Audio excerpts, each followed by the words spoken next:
Assalamualaikum warahmatullahi wabarakatuh. Hai rekan-rekan mahasiswa. Selamat datang di mata kuliah Digital Marketing Communication.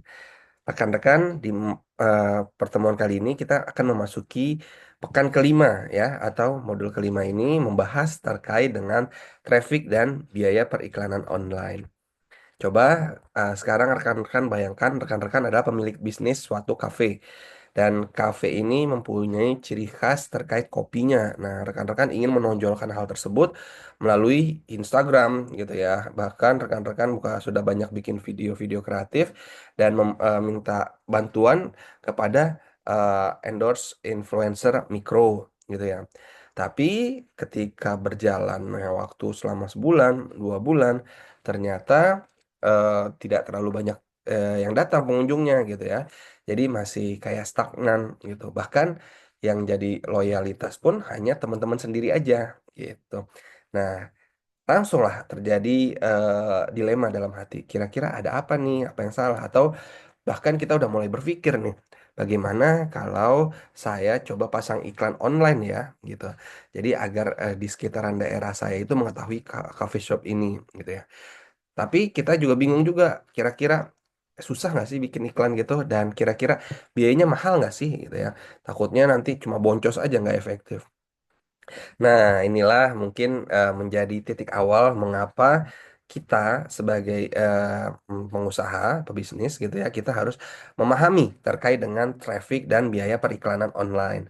Jadi dalam digital marketing itu adalah hal yang sangat krusial ketika kita mau membuat toko kita laris manis Tanjung Kipul, itu kita harus mendatangkan dulu tuh trafficnya gitu ya, membuat orang mendatang tertarik ke toko kita gitu ya. Jadi toko kita itu terlihat ramai datang melihat gitu ya. Tetapi ada hal yang mesti dipastikan juga, jangan ramai sembarang ramai. Orang datang ke toko kita tapi nggak membeli. Nah, seperti itu. Jadi traffic yang dimaksud adalah traffic yang tertarget dan akhirnya bisa dikonversikan menjadi pembeli seperti itu. Jadi orang datang ke coffee shop kita dan akhirnya bisa mereka menjadi pelanggan kita gitu ya. Oke, kilas balik dulu kenapa kita udah di tren digital. Ternyata kalau kita lihat dari tahun 2015, 10 tahun yang lalu, 2016 itu tuh udah mulai eh, trennya berubah gitu ya. Biaya periklanan itu kalau diakumulasikan ternyata itu udah banyak itu dialihkan kepada digital dibandingkan ke TV gitu ya.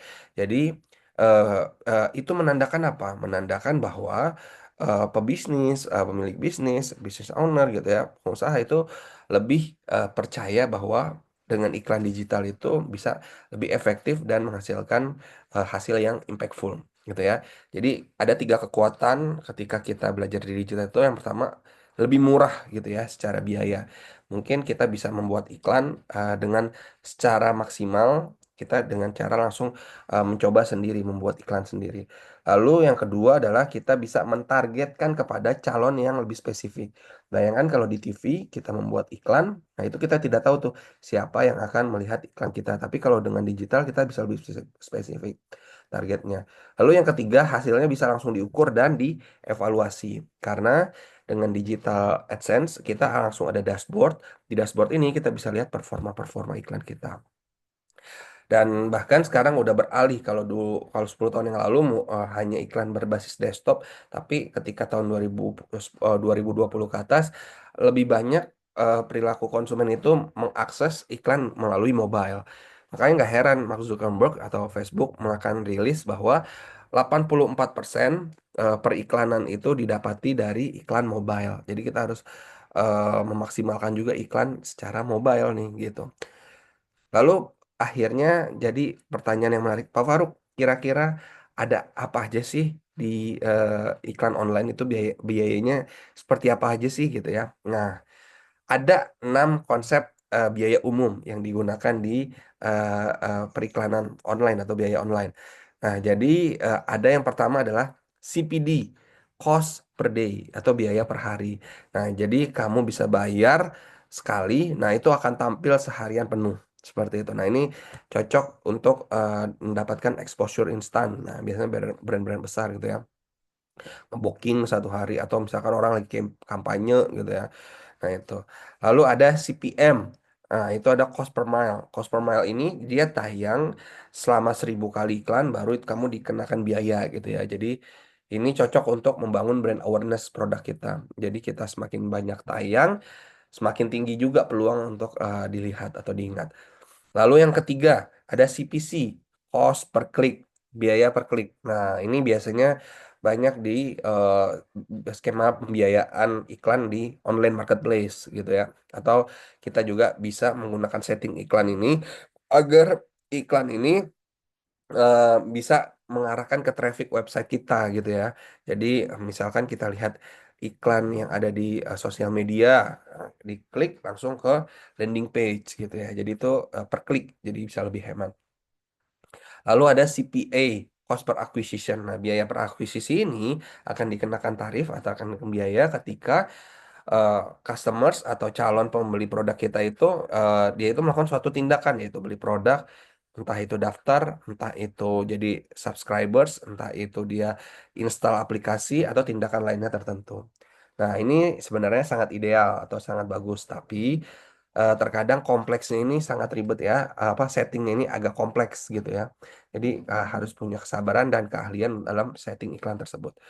Lalu ada yang kelima, CPC, cost per view, biaya per tonton video. Nah, kalau kalian lihat iklan YouTube, nah itu biaya tontonnya itu per 30 detik itu akan kena cas tuh. Ada video 30 detik atau berapa detik, nggak bisa di skip. Nah, jadi ini efektif buat campaign. Nah, itu untuk misalkan untuk storytelling secara visual. Lalu, yang terakhir yang keenam adalah cost per engagement, biaya per interaksi. Nah, ini biasanya influencer-influencer nih. Bagaimana kamu akan dikenakan biaya bayar ketika ada audiens melakukan interaksi. Apa aja, seperti like, share, komen, dan lain sebagainya. Jadi ini bagus untuk konten interaktif di media sosial. Nah, jadi kalian harus tahu istilah-istilah penting dalam eh, biaya periklanan online gitu ya. Itu adalah tiga. Yang pertama, impression, klik, dan CTR, click to rate gitu ya. Impression adalah bagaimana jumlah tayangan kamu terlihat. Nah, ya si klik, nah ini adalah berapa orang yang jumlah ngeklik iklan kamu. CTR, nah ini adalah rasio, rasio klik dibandingkan dengan tayangan gitu ya. Jadi semakin tinggi CTR-nya menandakan bahwa iklan kamu semakin efektif.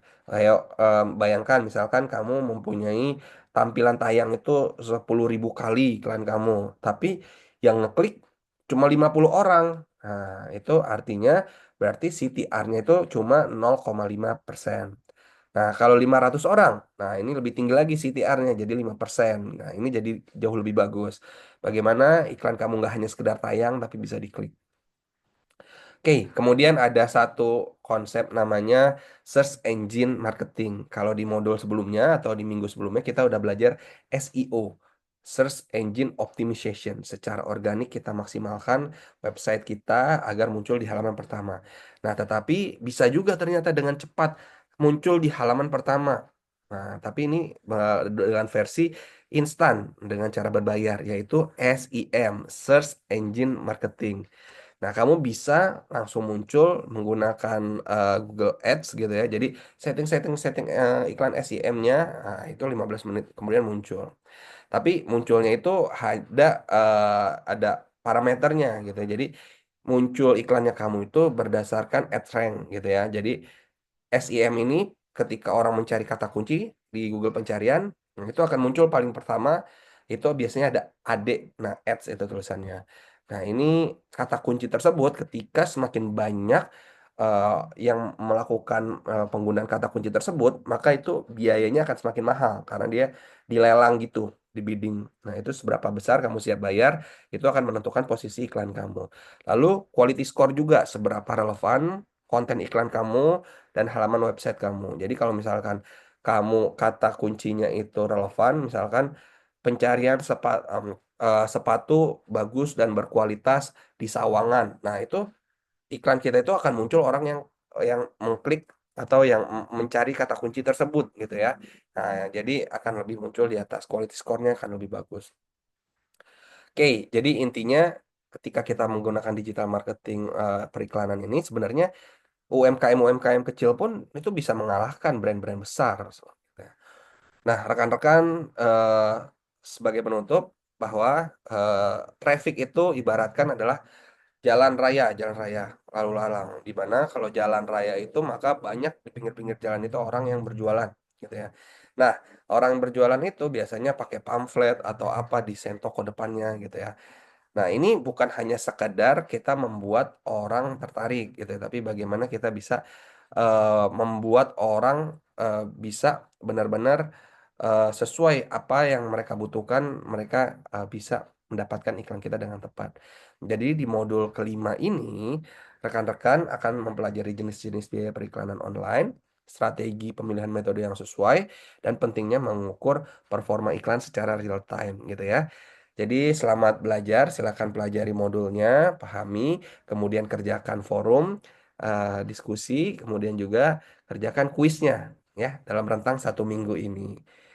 Oke, jadi menurut Adam and Audit gitu, jadi bahwa hari ini bukan soal mendapatkan traffic sebanyak-banyaknya, tapi soal mendapatkan traffic yang benar-benar tepat dan relevan.